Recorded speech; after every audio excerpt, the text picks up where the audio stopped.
সম্প্রতি আফগানিস্তানে ভয়াবহ ভূমিকম্প হয়েছে, এতে 6 শতাধিক মানুষ নিহত হন। কাছাকাছি সময়ে সুদানে কম্পে সহস্রাধিক মানুষ নিহত হয়েছে। অনেকে এ ধরনের প্রাকৃতিক দুর্যোগকে আল্লাহর পক্ষ থেকে আযাব হিসেবে বিবেচনা করেন। ভূমিকম্প বা এ ধরনের প্রাকৃতিক দুর্যোগ কি আযাব? ব্যাপারে শরীয়তের ভাষ্য কি? এ ধরনের প্রশ্ন আমাদের কাছে নিয়মিত আসে এবং বারবার করে আমরা একই প্রশ্ন উত্তর দিয়েছি। ভূমিকম্প এটা আল্লাহর পক্ষ থেকে শাস্তি হতে পারে।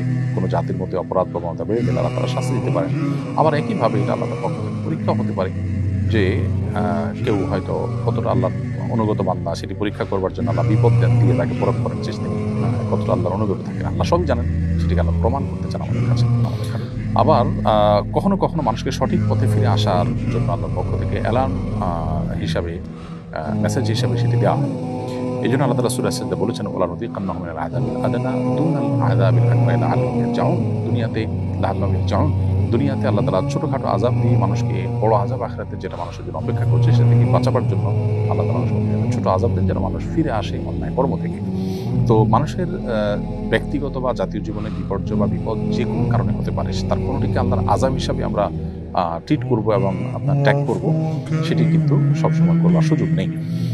তবে এটা ঠিক যে কি আমাদের আগে অনেক বেশি পরিমাণে ভূমিকম্প হবে সে মর্মে হাদিস রয়েছে নবী সাল্লাল্লাহু আলাইহি ওয়াসাল্লাম থেকে। অতএব ভূমিকম্পের পরিমাণ বা মাত্রা বেড়ে যাওয়া এটা কি আমাদের আলামত সমূহের মধ্যে থেকে একটি। আল্লাহ তাআলা এই ধরনের ভয়াবহ ভূমিকম্প এবং এই ধরনের কোনো যে ক্ষয়ক্ষতি হয়ে থাকে তা থেকে আল্লাহ তাআলা আমাদের সবাইকে হেফাজত রাখুন। ভূমিকম্প হলে করণীয় কি? কোথাও যদি ভূমিকম্প শুরু হয় তাহলে সেক্ষেত্রে একজন ঈমানদার তওবা এবং ইস্তিগফার করবে দ্রুততার সাথে এবং সালাতে দাঁড়িয়ে যাবে। যদি যে জায়গায় ভূমিকম্প হচ্ছে বা অনুভূত হচ্ছে সে জায়গা থেকে তার বের হয়ে যাওয়া তার জীবন বাঁচানোর জন্য গুরুত্বপূর্ণ হয়ে থাকে, তাহলে সে বের হয়ে যাবে। এবং ক্ষেত্রে বের হয়ে যাওয়াটা তাকওয়া বা আল্লাহর প্রতি ভরসার পরিপন্থী নয়, বরং জীবন রক্ষার খাতিরে বের হয়ে যাওয়াটাই অবশ্যই নির্দেশ আল্লাহ আমাদেরকে বলেছেন। ধ্বংস হতে যাচ্ছে যাতে আপনি সেগুলো বের হয়ে যান। আর যদি সে পর্যায়ে না হয় বা যে সেই জায়গাটা সেফ হয়, তাহলে সেক্ষেত্রে আপনি সালাতের দিকে ধাবিত হবে।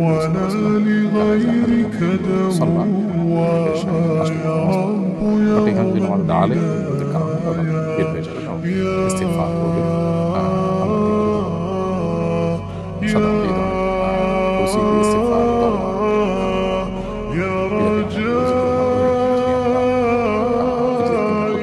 চেষ্টা করি। আল্লাহ না করে মধ্যে মৃত্যু হলেও মুত্তাকিদের মৃত্যু বরণ করলাম। আর যদি আল্লাহ আমাকে সেভ করেন তাহলে সেক্ষেত্রে ইস্তিগফার এবং আল্লাহর কাছে ক্ষমা প্রার্থনা, তওবা এগুলো বিপদ কাটার কারণ হয়। তবে এর মাধ্যমে আল্লাহর কাছ থেকে বিপদ মুক্তির থেকে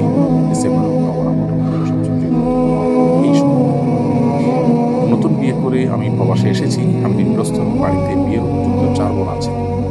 আমার স্ত্রী বলছেন আমি বিদেশে থাকায় নাকি তার হক নষ্ট হচ্ছে। সংসার পরিচালনার জন্য দূরে থাকলে কি শরীয়তের দৃষ্টিতে স্ত্রীর হক নষ্ট হয়? বাড়িতে চলে গেলে বোনের বিয়ে দেওয়া, ঋণ পরিশোধ করা এবং সংসার চালানো আমার করণীয়। বিবাহিত মানুষের জন্য স্ত্রীর হক আদায় করাটা কর্তব্য। করেছেন স্ত্রী সার্বিক হক আদায় না করে, যার ফলশ্রুতিতে নিজেদের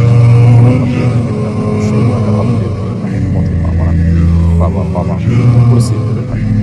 এই জন্য স্ত্রীর হক নষ্ট যেন না হয় সেটা একই সাথে আপনার সংসার চালানো সম্পর্কে বিষয়গুলো দেখছেন সেগুলো আপনি দেশে থেকে আদায় করতে হবে। আপনি সর্বোচ্চ 4 মাসের মধ্যে একবার স্ত্রীর আদায় করবে বা দেশে আসলে সেক্ষেত্রে আপনি হয়তো বা স্ত্রীর হক আদায় করেছেন এবং আপনি করতে পারবেন।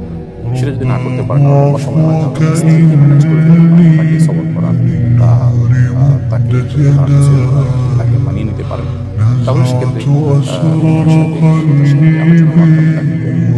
মানিয়ে নেন।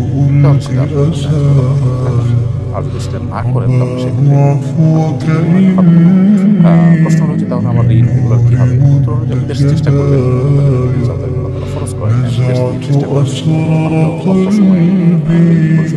লম্বা সময় লাগবে, কিন্তু আপনাকে ব্যালেন্স করতে হবে।